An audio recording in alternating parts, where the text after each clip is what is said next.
The winter wind sliced through the narrow street as people hurried past the small grocery shop, their collars turned up and their eyes down. Inside, a crowd had gathered, murmuring, judging, filming. A young girl sat on the cold tiled floor, her trembling hands clutching the armrest of her wheelchair. Her face was pale, her eyes wide with fear. A packet of biscuits lay crushed beside her. The shopkeeper towered over her, shouting, "I caught her red-handed. She tried to steal." And that's when he walked in, a tired man with worn shoes and worry carved into his face. A single father, who'd just picked up his son from school. He froze at the scene. For some reason, something deep in his chest twisted, a familiar pain.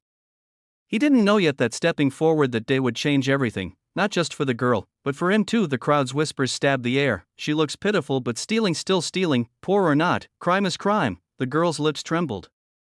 "I didn't. I just dropped it," she tried to say, but her voice broke into a sob. The shopkeeper snatched the half-open biscuit pack and waved it. "Don't lie. I've got cameras." Before she could say another word, the tired man Arif stepped forward. "Hey, enough shouting at her. She's a kid." The shopkeeper glared. "You stay out of this. She's a thief." Arif took a breath, looking at the girl, her paralyzed legs stiff and unmoving. "You're sure she stole this? Maybe she dropped it?" "I saw her hand," the man barked. "She put it in her bag." Arif's jaw tightened. "Then show me the footage." The shopkeeper hesitated. His assistant shifted uneasily. "Sir, the camera's been broken since yesterday."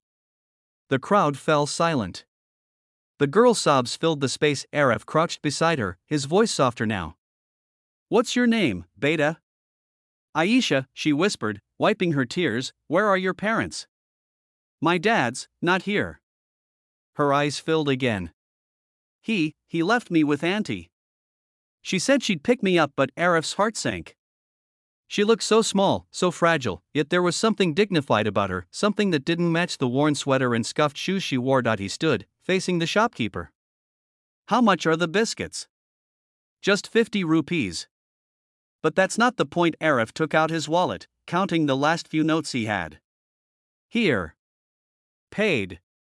Now stop shouting at a child." The shopkeeper frowned but took the money.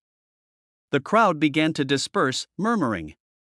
Arif pushed Aisha's wheelchair outside into the chilly street. "You shouldn't have paid," she said quietly. "Now everyone thinks I did it." Arif looked at her and sighed. "Sometimes, Beta, it's not about what people think. It's about stopping the hurt in front of you." She looked up at him with wide, tearful eyes. "Thank you." He smiled faintly. "You hungry?" Her nod was small but full of trust. That evening, in a small roadside restaurant, Arif and his son Rayhan shared their dinner with Aisha. Rayhan laughed, telling her silly jokes while Arif watched the two of them. Her laughter, though hesitant, sounded like music. He didn't know who she really was. He didn't know that far from this city, a desperate man was searching for his lost daughter, a man who had everything but her. 2 days later, the story took a turning. Arif had taken Aisha to his home, a tiny rented flat with a flickering bulb and 2 mismatched chairs. She was shy but polite, always saying thank you, never asking for anything. When Arif went to work, driving an old taxi, Rayhan stayed home with her. They grew close fast. One evening, as Arif was helping Aisha adjust her wheelchair, he noticed a gold bracelet on her wrist, simple, elegant, but with a tiny diamond in the center. It caught the light strangely. "That's beautiful," he said. "Where'd you get it?" Aisha looked confused. "Daddy gave it to me when I was little. He said it was special." "Do you remember where he is?" She frowned. "He used to work a lot. Then one day, Auntie said we had to move. I didn't see him again." Arif's chest ached. The girl had clearly been abandoned, or maybe taken advantage of. He didn't push further, but life had its own ways of unfolding truths. One rainy night, Arif's taxi broke down in front of a luxury hotel. He ran inside, soaked, asking to use their phone. The lobby was glowing with marble floors and chandeliers, a world far from his own. As he was speaking to the mechanic, his eyes fell on a huge poster by the reception desk, "Missing, Aisha Khan." daughter of businessman Farooq Khan. Reward, 10 million rupees for any information. Arif froze. His heart pounded. The photo, the same face, the same eyes, Aisha, his hands trembled. The world blurred for a moment. He hurried home through the rain, burst into his flat, and found her sleeping on the sofa, Rehan beside her. For a long moment, he just stared at her, the little girl who'd changed everything for him, who'd brought laughter back into his broken home. He sank to his knees, whispering, "You're his daughter." The next morning, Arif went to the police station. It wasn't easy. The officers looked at him suspiciously, thinking he wanted the reward. But all he said was, "Please tell her father she's safe. She doesn't know who she really is." When Aisha's father, Farooq Khan, arrived, the reunion was heart-wrenching. The millionaire broke down the moment he saw her, hugging her as if afraid she'd vanish, but amidst the joy, Aisha clung to Arif's arm. "I don't want to go," she cried. "I want to stay with you and Rehan." Farooq knelt, his voice trembling. "Sweetheart, he's a good man. He saved you. But I'm your dad. Please come home." Tears streamed down her cheeks.